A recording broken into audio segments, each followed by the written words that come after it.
Hey, what's up guys? Mike Matthews here with the PT411. Today's video we're going to be looking at the coxofemoral joint. That's the joint in our hip, our ball and socket joint. We're going to look at how we can keep it nice and healthy, try to keep it nice and mobile. But before we look at this joint, we're going to look at joints in general. So a very simple definition of a joint is the point at which two bones articulate with each other, a point at which two bones come together. We have our knee joint that simply just bends and straightens, might have a slight amount of rotation as it bends and straightens. We have our ball and socket joints, like we said, down in our hip, up in our shoulder right here. They have lots of degrees of motion right here. They can rotate, they can elevate, depress, move forward, move backwards, or any combination of these. And there's also lots of soft tissues that surround and are inside these joints as well. The tissues that surround these joints include your ligaments and your joint capsule. These all limit mobility. These try to keep things nice and stable and secure together. Then you have soft tissues inside the joints, like you have your labrum in your shoulder, and down in your hip you have your meniscus in your knee. It creates a barrier, it creates shock absorption, and it also helps to keep the joint lubricated as well. Over time, as we get into specific sports or specific jobs with specific requirements, we're always moving ourselves in the same direction. We're always putting ourselves in the same specific positions. So a couple of big things happen over time. The tissues that surround the joints, the tissues that are there to keep them nice and stiff, they react over time. They end up stretching and lengthening where they're put on tension, and they end up shortening where there is no tension. And over time, this creates stiffness. And the tissues that are internal to our joints end up getting squeezed in one direction and opened up in the other direction, and that starts to throw these off and starts to push these in weird positions, and these can start obstructing our movement. So let's take that explanation and we'll apply it to our hip joint. So what's the most common position we put this joint in? We put it into hip flexion right here. We're always sitting.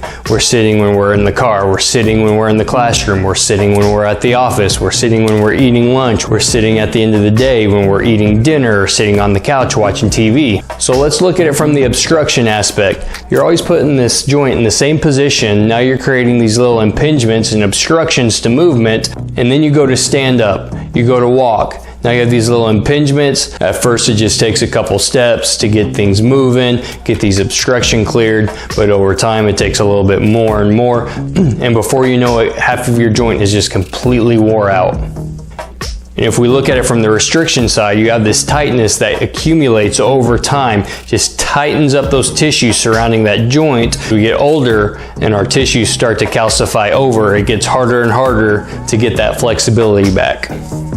But the really awesome thing about it, it does not take much to reverse this. We can start today. We can start right now trying to reverse this. All we have to do is pick the offending position and just move the joint in the completely opposite direction. That's all it takes.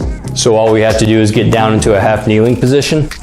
And the hip that we're going to be mobilizing belongs to the leg that's in the back right here.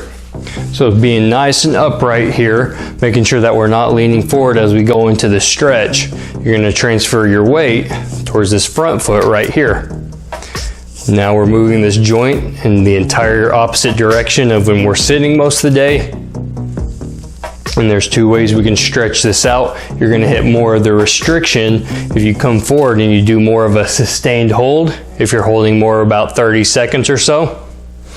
You're going to hit more of the obstruction if you kind of pulse into it, holding about a second, backing off, going back into it for about a second, and backing off, doing about 10 repetitions each time you work on it.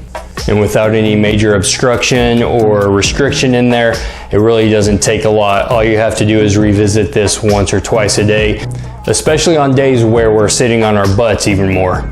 And some people that have more flexibility and mobility in their joints might have to wind up this joint a little bit more to address any obstructions we might be forming down in there. To do that, we're going to start off by facing more towards the camera here. And you can't really see right now because my foot's behind me, but when I pre-position this and with my leg out this way to where my hip's more rotated internally right here, see, we're gonna do the same thing here, just pulsing forward. And I have my hand on the stability ball right now, just to give myself a little bit more balance to work into this, because this will throw you off a little bit more. And it does not take a lot. It doesn't take much at all to address these. And the difference between this and the other videos where I can clearly show you exactly how to test out to see if you have this or that deficit and how to address it, the difference here is by the time you know you have a deficit with these, it takes a lot more time and effort to get things stretched out. And I talked about it in this hamstring video over here, that it can take a long time to stretch out a restricted tissue. But as far as obstructions go, it doesn't take near as much time to clear out an impingement. But we have to fully evaluate and understand these impingements. Some of them can be pretty non-specific, and very simple mobilizations can get things moving and cleared out. And sometimes it can be very picky. It can depend on many factors, on how much weight we are or are not putting through the joint, the specific position we're putting into it, adding the right amount of rotation or horizontal or lateral movement to it as we move it into these different directions. So the best thing to do is to prevent these altogether, so we don't have to stretch out these restrictions that take a long time to stretch out.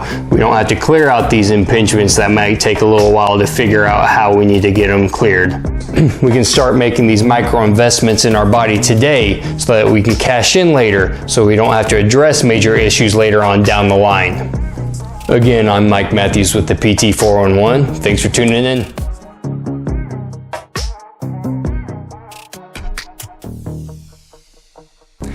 Hey, thanks for watching this video. If you're not already there, head on over to YouTube, hit the like and subscribe button so you can be notified when I come out with another video.